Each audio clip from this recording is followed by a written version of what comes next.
Hi guys, it's Hannah from Giggly Squad. With summer around the corner, I wanted to tell you guys how I'm staying comfy and stylish. Lululemon is my secret weapon. There are plenty of copycats out there, but nothing compares to the Lululemon fabrics and fit. I've literally had my pair of Lululemon leggings since college. And I'm out of college. I know I don't look it, but I am. The quality is next level. I especially love the Lululemon Align collection. It's made with this weightless, buttery soft Nulu fabric that feels like next to nothing. It's so soft. Whether you're in Align pants, shorts, a bra, tank, skirt, a dress, you get non-stop flexibility in every direction so you can stretch the summer limits. Align even wicks sweat. And as a sweaty girl, I love this. You know it's going to be my best friend when I play tennis this summer. Shop the Align collection online at lululemon.com or your nearest Lululemon store. Hey, this is Paige DeSorbo from Giggly Squad, and this episode is brought to you by Nordstrom. Summer's here, and with weekend getaways, celebrations, and more on your calendar, Nordstrom has everything you need for your best dress season ever. From playful prints and breezy fabrics to 70s-inspired looks and bright handbags, discover new arrivals from your favorite brands like Reformation, Veronica Beard, Farm Rio, Levi's, and more. It's easy too, with free shipping and free returns, in-store order pickup, and more. Plus, Nordy Club members enjoy free 2-day shipping on thousands of items in select areas. Shop today in stores and at Nordstrom.com.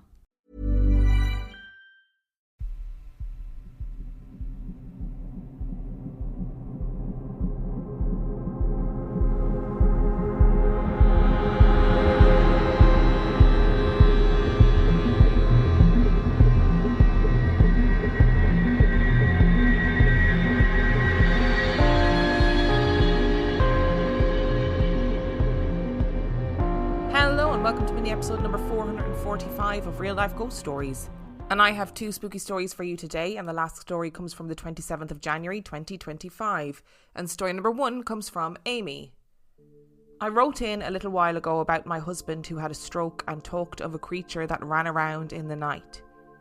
I'm pleased to say that he has since come out of hospital and has recovered more than any of the doctors thought he would. Before he came home though, he went to a specialist brain injury unit that was on the site of an old TB sanatorium and later a facility used by American soldiers in World War II. Since then, it was a regular hospital until it shut in 2014 under the agreement that there would always be some sort of medical facility there. Thankfully for us and many others, it is now a brain injury rehab unit. Whilst Matt was there, he told me he always felt like I was in the room, just silently watching him, even though I wasn't. The nurses would come in and ask him who he was talking to, and he would say, "Amy, she sat over there," when I was most definitely not sat over there. He also sent me the creepiest voice note I have ever heard. Unfortunately, I didn't keep it, but I have recreated it and attached it to this email for your listening pleasure. Feel free to play the original or recreate it yourself. Amy, are you here? Are you here? Amy, are you here? Are you here? Amy, are you here? 'Cause if you're not, someone else is. I did a quick Google to make sure there were no hospital ghosts. It didn't take me long to find the story of Anne. In the 1950s, Anne was struck down with a mysterious flu-like illness and fell into a coma. She was taken to Frenchay Hospital, where staff would find her furniture would move, property would go missing, and elderly patients would complain of a woman watching over them. These patients would die just a few days later. It was later discovered that despite being comatose, it was Anne wandering unresponsive through the hospital at night. This is just a brief summary of Anne, but her full story is here if you'd like to look into it in more depth. This is taken directly from the BritishParanormal.co.uk website, and it was written by A.L. Kewen. The Second World War was not just a period of bloody slaughter and death. It was accompanied by a massive spike in reports of supernatural events across Europe and the United Kingdom. Many experts of the paranormal believe that the violence of the disastrous European conflict caused the supernatural world to become disturbed and increasingly volatile. In the case of London, the Blitz in particular precipitated a huge rise in paranormal activity. The trauma of Hitler's campaign against Londoners was considerable. In physical terms, the ancient streets and buildings of London were pounded and destroyed night after night. In psychological terms, the Blitz was a bit like a sustained series of significant traumas. Throughout the London Blitz, a number of significant paranormal events were witnessed. One particularly celebrated ghost story involved dozens of witnesses, each of whom claimed to have seen the ghost of Elizabeth I riding through the streets of London near Westminster Abbey. Another tale related to the statue of Isambard Kingdom Brunel near King's College, London. The large looming bronze monument was rumoured to curse and swear at the skies as bombs fell on London. As well as ghost manifestations, the Blitz period is heavily associated with the occult and witchcraft. The case of Helen Duncan, the Blitz Witch, is well documented. Less well known is the story of teenager Anne Lister, who acquired the undesirable nickname the Devil's Daughter. Anne Lister was 16 years old when World War came to Europe for the second time. She was the daughter of a single mother who worked in Covent Garden as a cleaner and a tea lady. Throughout childhood, Anne had suffered from sleepwalking episodes, but these had never particularly worried her mother. However, when the war broke out, Anne's sleepwalking took on an entirely different dimension. On the night of the 13th of November 1940, Anne's mother was awoken in the night by the sound of air raid sirens. She quickly went to fetch her daughter, only to find her bed empty. Searching her small house, she was horrified to find that Anne was nowhere to be seen. After several minutes of deliberation, Anne's mother left her home to take shelter in the relative safety of a nearby church cellar. The following day, after returning to her home, Anne's mother was shocked to answer her door to military personnel who stated that they had found Anne 2 miles away wandering barefoot through bombed out burning streets. She was unharmed but in a state of shock. Her nightdress and hair were singed and she was covered in dust and smoke. Anne's mother was startled to hear that her daughter had left their home while sleepwalking. This had never happened before, but it was said to happen again repeatedly. Anne soon gained notoriety for her sleepwalking episodes. Between 1940 and 1941, she is said to have appeared at 6 different bombed-out streets, always whilst the air raid was taking place and always in a sleep state. In each case, she had walked at least half a mile from her home in order to reach the bombing. In one instance in 1941, she was found over 5 miles away on the other side of London. Anne's bizarre sleepwalking episodes attracted much unwanted attention from her neighbours. Although the 1940s were a technological and scientific age, people continued to harbour suspicious beliefs, especially the older generation. Anne was soon labelled a witch or the Devil's Daughter by other Londoners, who became terrified that her presence was an evil omen of pending tragedy. Hostility towards Anne reached such a level that she and her mother were advised to leave their home and relocate away from London and the German bombs. Scraping together what money they had, Anne and her mother moved to a rural corner of North Wales and took up lodgings with an elderly widow. The move to the countryside appeared to remedy whatever had been causing Anne's strange sleepwalking behaviour. Soon after she arrived at her new home, she had returned to a normal sleep pattern and appeared to be adjusting back to normality. However, the story was far from over. 10 years after the end of the war, Anne was living in a small Bristol flat with her new husband John Kipps and their son Adam. The couple had married in 1952 and Adam had been born 2 years later. In 1955, Anne was struck down by a mysterious illness. Her sickness started with flu-like symptoms, but very soon she was totally incapacitated.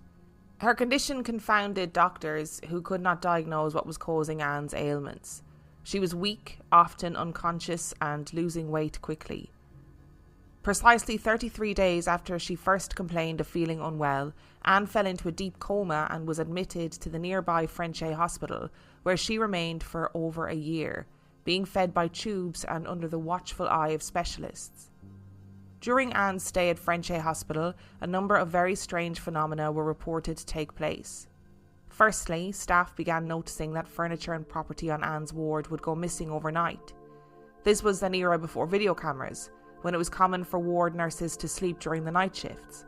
Clothes, money, jewellery, books, chairs and bed sheets would all mysteriously vanish, leaving staff puzzled. This was followed by strange complaints from several elderly patients, who claimed to have been awoken in the night by someone standing next to their bed. The complaints took on a more sinister character when each and every one of the complainants passed away within days of reporting the strange incident.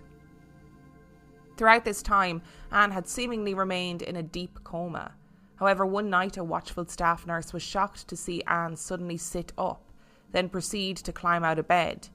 She wandered around the ward whilst the nurse attempted to talk to her, eventually ending up alongside a sleeping 73-year-old woman. Despite the best efforts of the nurse, Anne would not respond to her questions. After 20 minutes or so stood alongside the elderly patient, Anne returned to her bed and lay back down. The following morning, the patient she had visited was found to have died during the night. Despite the fact that Frenchay Hospital was a scientific establishment, the medical staff remained deeply superstitious. The coincidence of events was too strange to ignore, so staff decided to confront John, Anne's husband, in an attempt to discover the whole truth. John revealed what his wife had told him about her experiences during the Blitz, which only compounded the staff's concerns.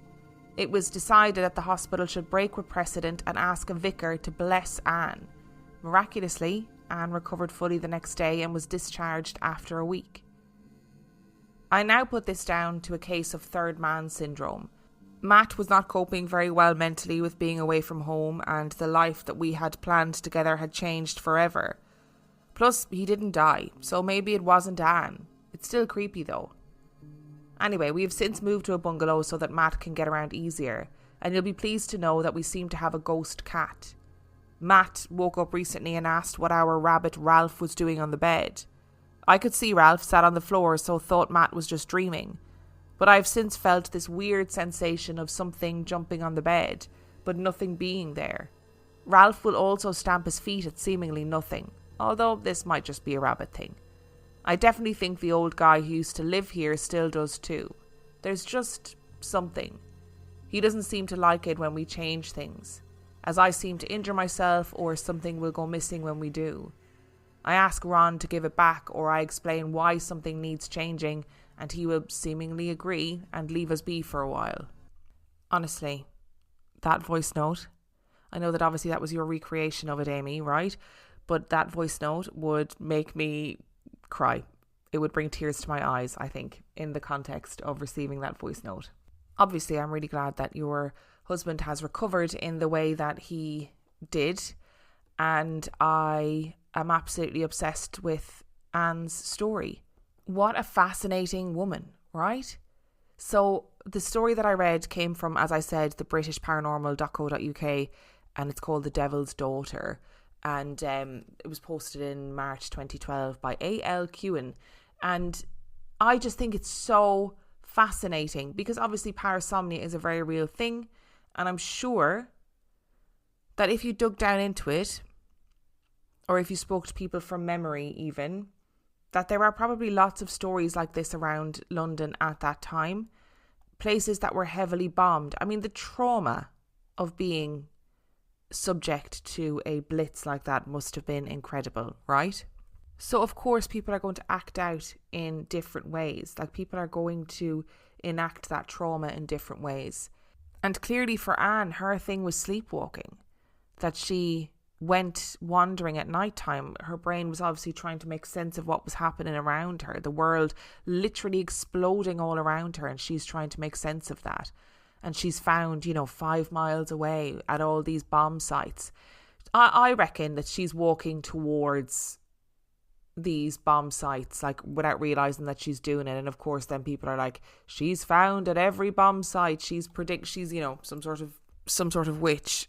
But also people were trying to understand the world around them, and the world was falling apart. Like, a generation of men and boys were disappearing before their very eyes. Everything was being bombed. All these awful things were happening. And we know that people will often turn to folklore, superstition, the paranormal to try and make sense of the world around them, because sometimes reality is too terrible to bear. So we turn to the paranormal, right? I wonder if the illness that she suffered from later was actually some sort of catatonic depression. So she's married in 1952. She has a baby 2 years later in 1954, and then in 1955 she's struck down with an illness. Like, is this some sort of postpartum catatonic depression that she was suffering from? I mean, I just think the whole story is fascinating. Have we added later the little caveat that, you know, all the people that saw her then died a couple of days later? You know, did she stand at loads of people's beds and they just didn't notice? And it just so happened that those people noticed and those people died. You know, I think it's very coincidental. I also think it's interesting that when she was blessed, she miraculously recovered, which makes me think that this illness was a psychological illness that she was suffering from. What a wild story. And maybe she does still wander the hospital. Do you know what I mean? Maybe it was a case of, like you said, third man syndrome, this feeling of being watched over, being looked after. Maybe it was Anne. Maybe she still wanders the hospital to this day like she used to. And look, we can all get on board with a ghost cat. We love a ghost cat. They make us very happy, especially when they're curled up on the bed at night time. That's very sweet. So we'll take that and enjoy that one. Hi guys, it's Hannah from Giggly Squad. With summer around the corner, I wanted to tell you guys how I'm staying comfy and stylish. Lululemon is my secret weapon. There are plenty of copycats out there, but nothing compares to the Lululemon fabrics and fit. I've literally had my pair of Lululemon leggings since college. And I'm out of college. I know I don't look it, but I am. The quality is next level. I especially love the Lululemon Align collection. It's made with this weightless, buttery soft Nulu fabric that feels like next to nothing. It's so soft. Whether you're in Align pants, shorts, a bra, tank, skirt, a dress, you get nonstop flexibility in every direction so you can stretch the summer limits. Align even wicks sweat. And as a sweaty girl, I love this. You know it's going to be my best friend when I play tennis this summer. Shop the Align collection online at lululemon.com or your nearest Lululemon store. We all belong outside. We're drawn to nature, whether it's the recorded sounds of the ocean we doze off to or the succulents that adorn our homes. Nature makes all of our lives, well, better. Despite all this, we often go about our busy lives removed from it. But the outdoors is closer than we realize. With All Trails, you can discover trails nearby and explore confidently. With offline maps and on-trail navigation, download the free app today. Hey, this is Paige DeSorbo from Giggly Squad, and this episode is brought to you by Nordstrom. Summer's here, and with weekend getaways, celebrations, and more on your calendar, Nordstrom has everything you need for your best dress season ever. From playful prints and breezy fabrics to 70s-inspired looks and bright handbags, discover new arrivals from your favorite brands like Reformation, Veronica Beard, Farm Rio, Levi's, and more. It's easy too, with free shipping and free returns, in-store order pickup, and more. Plus, Nordy Club members enjoy free 2-day shipping on thousands of items in select areas. Shop today in stores and at Nordstrom.com. This podcast is brought to you by Aura. Imagine waking up to find your bank account drained, bills for loans you never took out, a warrant for your arrest, all because someone stole your identity. Hackers aren't waiting. Why are you? That's why we're thrilled to partner with Aura. Your personal data is a goldmine for hackers, and Aura helps lock it down. Aura monitors the dark web, blocks data brokers from selling your information, includes a VPN for private browsing, and a password manager to secure your accounts before criminals break in. For a limited time, Aura is offering our listeners a 14-day free trial plus a dark web scan to check if your personal information has been leaked, all for free at aura.com/safety. That's aura.com/safety to sign up and start protecting yourself and your loved ones. That's aura.com/safety. Terms apply. Check the site for details. And story number 2 today comes from Christelle. I need to give a trigger warning for graphic violence and attempted murder in this story. I rented one of 8 apartments in a 2-story house in a historic neighbourhood. A married couple with 2 children lived in another apartment below me. They were in their 30s with 2 kids. I was single and pretty busy working and going to school, but when I'd see them, we'd chat and often trade vegetables from our planter gardens. But like most rental apartment living, they soon moved, bought a house, and I didn't hear much from them. One day, out of the blue, I heard from Lilith, the mom of the family. She mentioned that the house next door to them was going to be up for sale, but it wasn't on the market yet. She wanted to let me know. She gave me the current owner's number, so I called. I talked to an older woman named Mackie. Mackie invited me over to take a peek at the house, even though it wasn't actually ready for sale yet.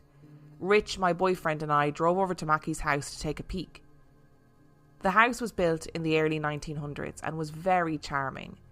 It was so cute, but in severe disrepair. At the time, I was still going to college and just finishing up, and thought, this house really needs updating and we will be consumed remodelling it. I don't know if I'm ready for this. I did love the house and its charm, and I was excited about the potential of being a homeowner. Mackie was so sweet and allowed us to explore the home. We went up the stairs and into one of the bedrooms. I mentioned to Rich that the house would need a lot of work and I wasn't sure if I was ready. I also somehow knew that Mackie was going to sell the house to whoever promised to fix it up, not the highest bidder. Rich looked at me weirdly and replied, "How do you know that?" I walked down the hallway and saw the second-story porch. I opened the door, and I immediately noticed how wonderful the sounds from the street were.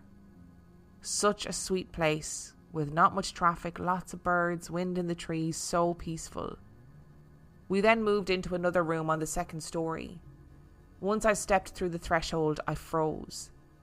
I felt an icy rush come over me and a cold punch in my chest. Fear overwhelmed me and I whispered, "I can't stay here in this room. Something really bad happened. I don't know what, but I can't breathe either." I exited as soon as I could. Rich and I then went back downstairs.